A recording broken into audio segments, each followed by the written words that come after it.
తీసుకోవాల్సిందే.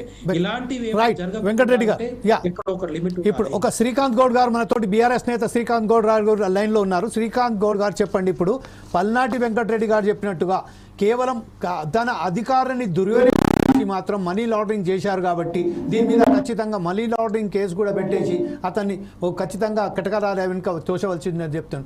ప్రపంచానికే ప్రఖ్యాతిగాంచిన ఒక ఈ రేసును హైదరాబాద్కు తీసుకురావటం ఒకవైపు అయితే, ఇక్కడ దానికి సంబంధించిన డబ్బులు విదేశాలకు డబ్బులు చెల్లించడం వల్ల ఉల్లంఘన చేశారని చెప్తున్నారు. దీని మీద మీ అభిప్రాయం ఏంటి? దీని విశ్లేషణ ఎలా మీరు దీన్ని చేస్తారండి? శ్రీకాంత్ గౌడ్, నమస్కారం తెలియజేస్తూ ప్యానల్ ఉన్నటువంటి పెద్దలందరూ కూడా నమస్కారం తెలియజేస్తున్నా.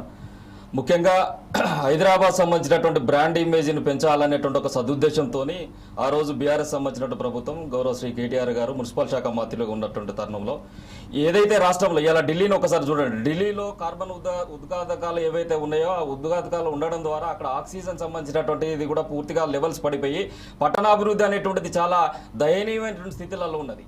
ఇలా అంతర్జాతీయంగా ఉన్నటువంటి క్రికెట్ సంబంధించినటువంటి క్రీడలు కానీ ఇతరత్ర క్రీడలు కూడా ఢిల్లీ నగరంలో నిర్వహించుకోలేనటువంటి పరిస్థితులలో అక్కడ ఉన్నటువంటి కార్బన్ ఉద్గాతకాలు కానీ అదేవిధంగా ఆక్సిజన్ సంబంధించినటువంటి లెస్ ఆక్సిజన్ ఉండడంతో ఇవన్నీ జరిగినాయి. కాబట్టి పర్యావరణ హితం కోసం తెలంగాణ రాష్ట్ర సమితి ఆ రోజున బీఆర్ఎస్ సర్కారు కూడా హరితారం లాంటి గొప్ప ప్రోగ్రామ్ను శ్రీకారం చుట్టిల్లు. అదేవిధంగా హైదరాబాద్ అనేటువంటిది విశ్వనగరాల సరసన ఉంచాలా దీన్ని అని చెప్పేసి ఈరోజు సుమారు విశ్వనగరాలు అయినటువంటి 25 నగరాల సరసన ఈరోజు హైదరాబాద్ను ఉంచేటువంటి ఒక సదుద్దేశంతో పర్యావరణ హితం కోసము ఈ యొక్క కార్యక్రమాన్ని ఈ ఫార్ములా రేస్ అనేటువంటి దాన్ని శ్రీకారం చుట్టినటువంటి సర్కార్ బీఆర్ఎస్ సర్కార్. దీని ద్వారా నష్టం ఏం జరిగిందండి? దీంట్లో పిఎంఎల్ఏ యాక్ట్ ద్వారా పోవాల్సినటువంటి అవసరమే ఉన్నది. ఈ రోజు హెచ్ఎండిఏ అనేటువంటిది కేవలం ఒక నోడల్ ఏజెన్సీగా మాత్రమే వ్యవహారం చేసింది.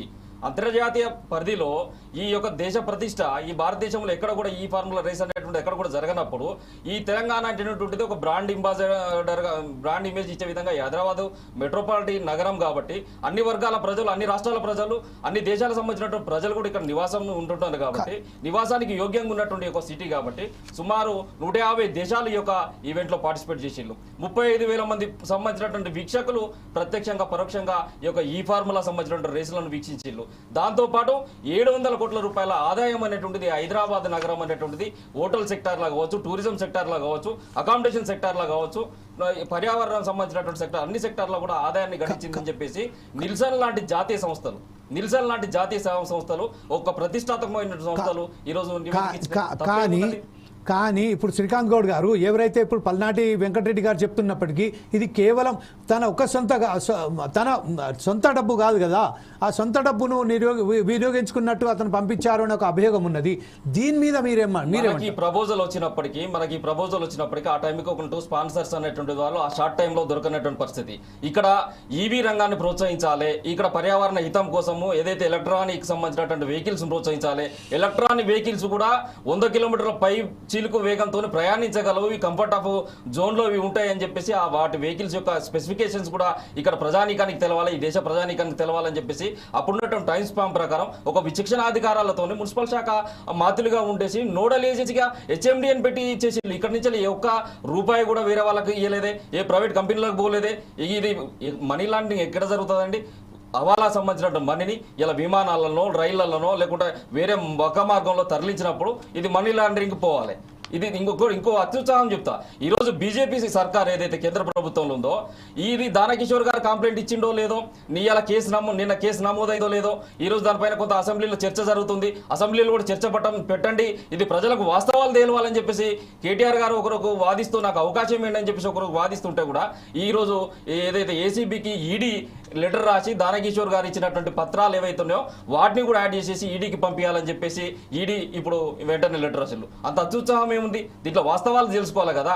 ముందుగా దీంట్లో జరగాల్సినటువంటి కేసుల ప్రక్రియ కాదు, ఇది ముమ్మాటికి రాజకీయ పరమైనటువంటి ఏదైతే కుట్రలో కేటీఆర్ గారు ప్రభుత్వాన్ని ప్రశ్నిస్తున్నారు, 6 గ్యారెంటీల పైన ప్రశ్నిస్తున్నారు, 6 గ్యారెంటీల పైన ప్రశ్నిస్తున్నారు, ప్రజా సంక్షేమం కోసం ప్రశ్నిస్తున్నారు, ఏదైతే ఆదానితో నీకున్నటువంటి చీకటి ఒప్పందాలు ఏంది రేవంత్ రెడ్డి అని చెప్పేసి ప్రశ్నిస్తున్నారు, అనేక రకాలైనటువంటి ప్రజా సంక్షేమ కార్యక్రమాలపైన, రైతులపైన, గురుకులాలపైన, ఈ రాష్ట్రంలో జరుగుతున్నటువంటి అవినీతిమయమైనటువంటి పాలన పైన, ఏదైతే కూల్చివేతలకు గురి చేస్తున్నారో పేద మధ్యతరగతి కుటుంబాలను, హైడ్రా పైన, ఈ త్రిపులార్ పైన, లగచర్ల పైన ప్రశ్నిస్తున్నారు. కాబట్టి ఇలా ఈ ప్రశ్నించే గొంతును ఒక 3 నెలల లోపల నెట్టాలి. ఈ రోజు ఫార్ములా రేస్ అనేటువంటి కేసు కేవలం మామూలుగా ఒక భూతద్దంలో చూపెట్టే ప్రక్రియ జరుగుతుంది. దీని ద్వారా లగచర్ల కేసు తీసుకొని వస్తారు. నెక్స్ట్ తీసుకొచ్చేసి ఫోన్ ట్యాపింగ్ కేసుని తీసుకొచ్చేసి కేటీఆర్ గారిని ఒక 3 నెలలు సుదీర్ఘంగా జైలుకు పంపించగలిగితే ఇక్కడ నా ఆటలు సాగుతాయని చెప్పేసి రేవంత్ రెడ్డి సర్కార్ భావిస్తుంది. అందులో భాగంగానే ఈ రోజు బీజేపీతోని కుమ్మక్కైపోయి ఈ యొక్క రాజకీయ క్రీడకు తెరలేపిల్లని చెప్పేసి సందర్భాన్ని తెలియజేస్తాను. రైట్. ఇదే విషయంపై రాజకీయ విశ్లేషకులుగా అయినటువంటి కోటేశ్వరరావు గారు మనతో ఉంటున్నారు. కోటేశ్వరరావు గారు, మీరు